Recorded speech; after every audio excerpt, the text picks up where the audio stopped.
বোতলের দুধটা দেখলো কি করে?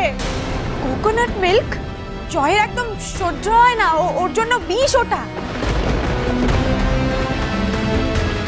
অনিকটা কি সত্যি এরকম একটা কাজ করেছে?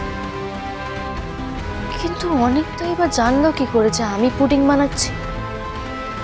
ও তো সোজা দিদি ভাইয়ের ঘরে চলে গেছিল, সেখান থেকে পালিয়ে রান্নাঘরে এসে পুডিং মিক্সচারে কোকোনাট মিল্ক মেশাবে।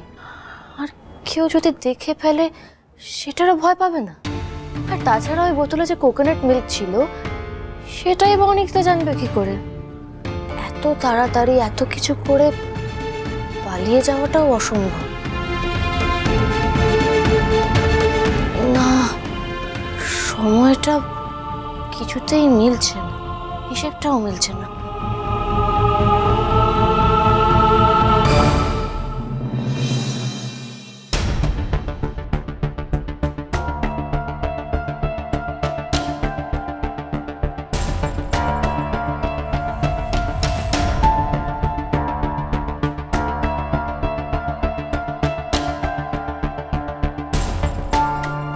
এই কাজটা কি সত্যি অনিকটা করলো, নাকি অন্য কেউ অনিকটাকে সামনে রেখে নিজের স্বার্থ চরিতার্থ করছে?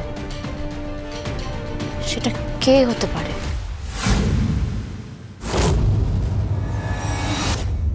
রানী, গরম গরম খাবার তৈরি।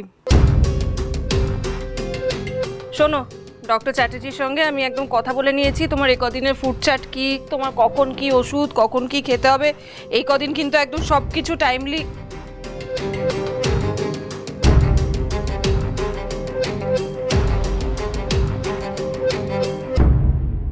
আরে বড় বৌদি, কি ভাবছো তো বলো তো? আমি জানি না তুমি কি নিয়ে ভাবছো। আমাদের পুচকু বাবুকে নিয়ে ভাবছো। অবশ্য সেটাই হওয়া উচিত, তোমার একমাত্র ফোকাস এখন হওয়া উচিত পুচকু, কিন্তু দুশ্চিন্তা করে নয়, নিজের খেয়াল রেখে। এসো, বসো বসো বসো বসো বসো। বললাম না, ডক্টর চ্যাটার্জির সঙ্গে আমার কথা হয়ে গেছে। কখন কি মেডিসিন, কখন কি খাবার সব আমি জেনে নিয়েছি। শুধু রেস্ট নেবে আর লক্ষ্মী মেয়ের মতো ওষুধ আর খাবার ঠিকঠাক খাবে, ঠিক আছে? এনাম, হা করো হা করো হা করো। ছোট মাকে তো চেনোই, যা হাইপার মানুষ। আর সত্যি তো এত কিছু হয়ে গেল একবারে, টেনশন হওয়াটাই তো স্বাভাবিক। আরো অস্থির হয়ে উঠেছে এইসবের পরে, আরো ছেলে মানুষই শুরু করেছে এখন। মানে আমি বুঝে গেছি যে যতদিন না পুচকুবাবু আসছেন ততদিন পর্যন্ত আমাদের সবাইকে একেবারে পাগল করে দেবে। সত্যি মা যা করছে, এরপর যখন পুচকু আসবে তখন মায়ের আরো ছেলে মানুষ বেড়ে যাবে। যা বলেছো, দেখো না, একদম কোল ছাড়া করবে না, আমাদের কাউকে পাত্তাই দেবে না। বলেছো। তার সঙ্গে বাচ্চার মা বাচ্চা কোলে নিয়ে কিভাবে ডাক্তারি করবে, মারপিট করে গুন্ডা তাড়াবে, এও বুঝেনি। রানী, আমার মনে হয় না তোমার আর ডাক্তারি পড়া হবে। এই আমি কি এখন গুন্ডা তাড়াতে যাবো নাকি? হ্যাঁ, আর তুমি কি বলছো? আর তাছাড়া ওয়ার্কিং মা বাবা হয় না, ওরা তো কি সুন্দর করছে, আমিও করবো, আমি আমার পড়াশোনা করবো, কেন করতে পারবো না? তুমি সব আজে বাজে কথা কেন বলছো বলো তো? ভালো লাগে না কিন্তু আমার। নো মোর ঝগড়া, শান্তি এবার। রানী তো ঠিক কথা বলছে, কেন পারবে না? আমরা এতজন রয়েছি বাড়িতে, আমি রয়েছি, মাধুরী রয়েছে, সবাই মিলে ওকে সাহায্য করে দেবো। ও যেটা করতে চায় ঠিক করতে পারবে এবং খুব সাকসেসফুলি করতে পারবে। কিন্তু আপনার ব্যাপারটা কি, চেম্বার টেম্বার যাওয়া হবে না? হ্যাঁ, এই তো রেডি হয়ে গেছি, এবার দেখি নিচে যাই কি হয়। এসো, খেয়ে নাও। সত্যি এটা কিন্তু রানী একটা দারুণ কাজ করেছে। আমাদের পাড়ায় না সত্যি সত্যি তো বলো জয়, এরকম ভালো হার্ট ক্লিনিক আগে ছিলই না। এই জয় জানো, অলরেডি কিন্তু 2-3 জন খোঁজ নেওয়া শুরু করে দিয়েছে, মানে টাইমিং আর সব কিছুর ব্যাপারে। কত পেশেন্ট হবে। আচ্ছা জয়, এই যে পেশেন্টরা আসবেন, কখন অ্যাপয়েন্টমেন্ট পাবেন কি পাবেন না, এই পুরোটা মনিটর করার জন্য তো আমাদের একজন লোক লাগবে, মানে একজন লোক রাখতে হবে তো। আরে দূর, বাইরের লোক রাখতে হবে কেন?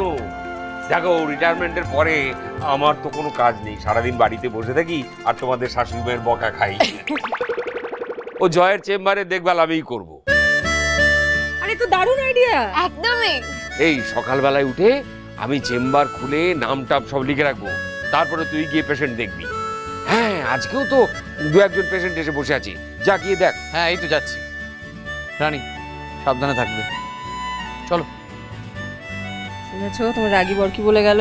তুমি সাবধানে থাকবে, খাওয়া দাওয়া কমপ্লিট করবে, টাইমলি ওষুধ খাবে, আর একদম রেস্টে থাকবে। নো মোর দুষ্টুমি, শুধু রেস্ট। হ্যাঁ তোমার একটু রেস্টের দরকার, বুঝলে?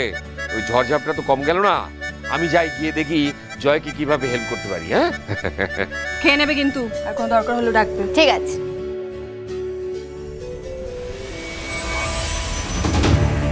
জয়ের জন্মদিনে ওর বেস্ট ফ্রেন্ডের পক্ষ থেকে একটা ছোট্ট গিফট। সরি আমি তো কারোর পারমিশন না নিয়েই কেকটা নিয়ে চলে এলাম।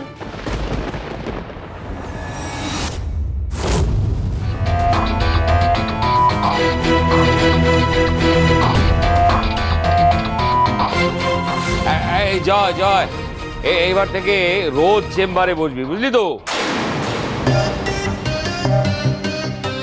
সবকিছু ঠিক করে বুঝতে পেরেছো?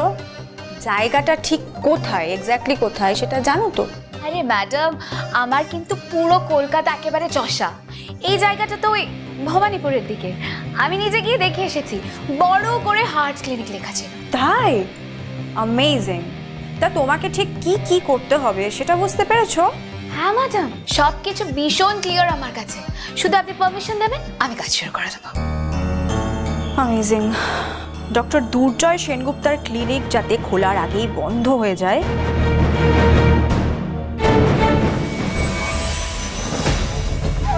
সেই ব্যবস্থাটা তো তোমাকেই করতে হবে।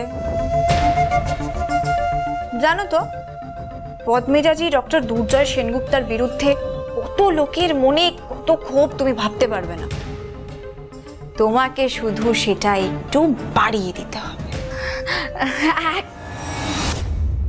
কাজটা শেষ হলে আরো অনেকটা পাবে। Thank you madam. খুব খুব খুব উপকার হলো।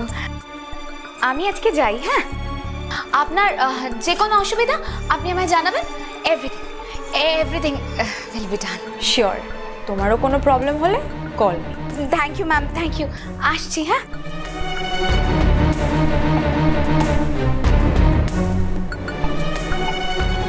বিচারি তোর বউটা ভাবছে যে ও নাকি তোকে আমার থেকে দূরে করে দেবে, কিন্তু তোকে যে আমার থেকে দূরে করে কেউ রাখতে পারবে না জয়, সেটা কবে বুঝবে কে জানে। তোর ওই চেম্বারটা 2 দিনও চলবে না। ইয়েস, ঘুরে ফিরে ঠিক আমার কাছেই আসতে হবে। বি হেলদি নার্সিং হোম তোর ডেস্টিনি, এটা তো তোকে মানতেই হবে, তাই না? ইয়েস।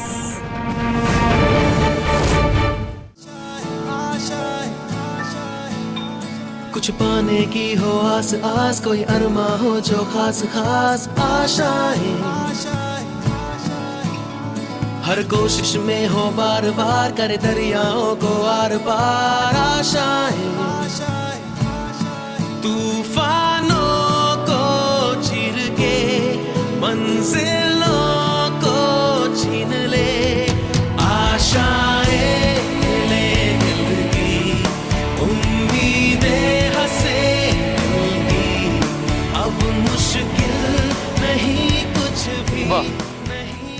মহারানীর আয়োজনে কোনো ত্রুটি নেই দেখছি।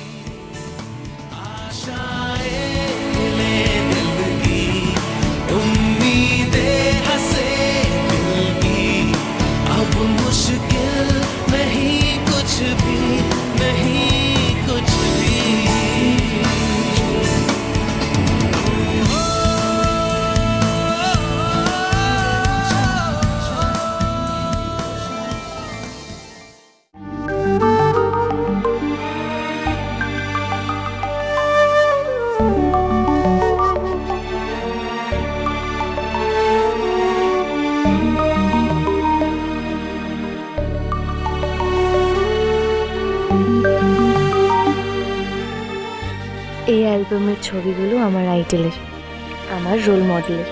না, তখনও তোমার সঙ্গে আলাপ হয়নি, সামনে থেকে দেখিনি, কিন্তু যেই দিন তুমি গ্রিন করিডোর তৈরি করে হার্ট নিয়ে গিয়ে ট্রান্সপ্ল্যান্ট করে সবাইকে তাক লাগিয়ে দিয়েছিলে,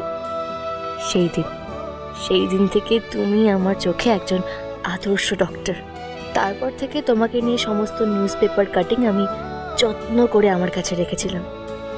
কখনো দেখানো হয়নি, বলাও হয়নি তোমাকে।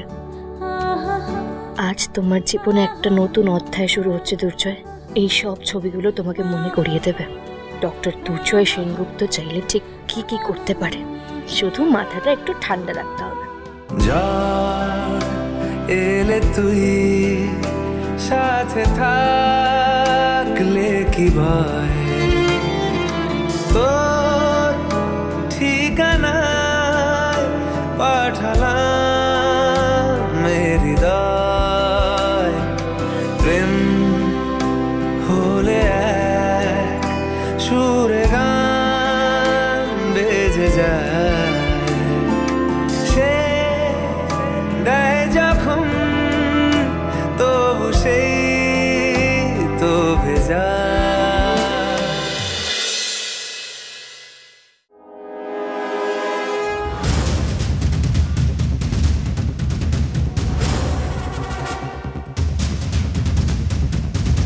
আসতে পারি?